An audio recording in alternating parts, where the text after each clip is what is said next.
I just seen something in this video that reminded me of something that I was thinking a few years ago could have possibly made me sick.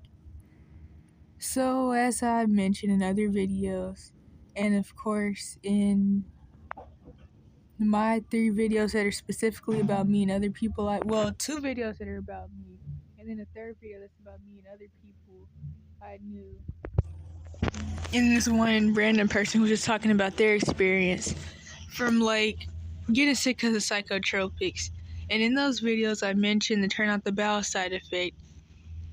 And as you may know, if you know a little about health, when you have bowel impactions and you just have stool just sitting in you for 30 days and stuff, and even food just sitting in your intestines because there's nowhere for it to go, which is also why these impactions can lead to you just throwing up and not being able to eat because you're so impacted from your bowels being turned off.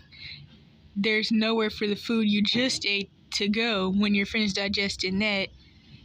So that causes a buildup of bacteria in your I guess maybe in your intestines in general. Now, of course, this is something that I really used to think could have led to me getting sick, especially when I found out about SIBO.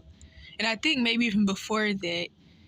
But the thing is, I started to just brush that to the side because I was like, if that's what made me sick, why would I only start to really truly get sick a year after?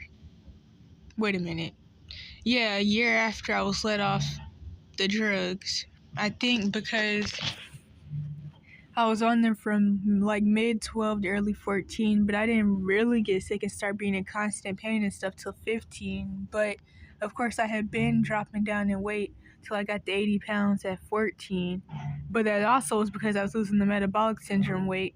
But just like the doctor said at 16, the amount of weight that I lost when I lost the metabolic syndrome weight is more weight than people usually use when they lose metabolic syndrome / diabetes from the psychotropic brain damage side effects.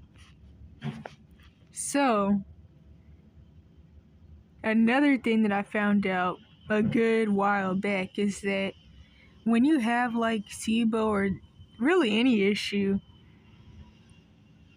you don't get really sick at first, and it's commonly a process of your health going downhill more and more until you really notice that something's wrong. So it could also be that, which means that it could still, it being me being sick could still have something to do with the overgrowth of bacteria that I would have gotten from the years of having bowel impactions all the time. And yeah. And of course, psychotropics literally mess up the gut microbiome. They just cause so many issues revolving around the brain damage, turning off neural pathways, causing a chemical imbalance, causing hormonal imbalances, which what was I about to say? I don't even remember. Different things like that mess up your intestines and literally your whole body, which is why some people even end up with colon cancer from psychotropics. And, of course, numerous other things.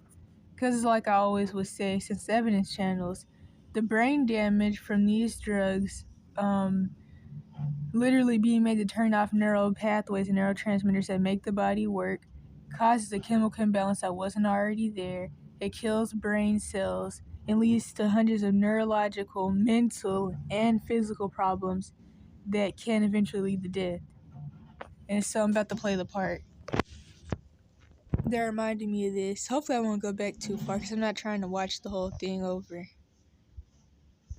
Normal microbiome of the small intestine might not even matter if your SIBO came up from the colon to begin with. And so yeah, it was that part. Luckily I didn't go back too far. I thought I did. So yeah, it was pretty much just that. That made me think about it. And I don't really know if I have anything else to say about that. Just reminded me of this little theory I used to have, which, I mean, it makes sense, but like I always say, there was so much stuff going on, it's hard to tell exactly why I got sick, and that's why I just feel like it's about the many moving pieces. Now, of course, it definitely points back to psychotropics, like 90-something%. But, I mean, there were also plenty of other things going on, and definitely some old toxicity. And like I said, definitely some long COVID too, or at least, well, probably. But, yeah. It says when bacteria are present in the small intestine, they are often lactobacillus and bifido. Again, show me the studies. Give me an aspirate study where this has been. I put the video in the description, but this video is also in my, what was that thing called? My health research playlist, which I'm actually watching right now because I watched these videos a few times over, so I actually know like what to do, so I can remember, so I can know the dosage and that I need to do for some of the supplements, so that way I don't like do something in a way that I shouldn't do it.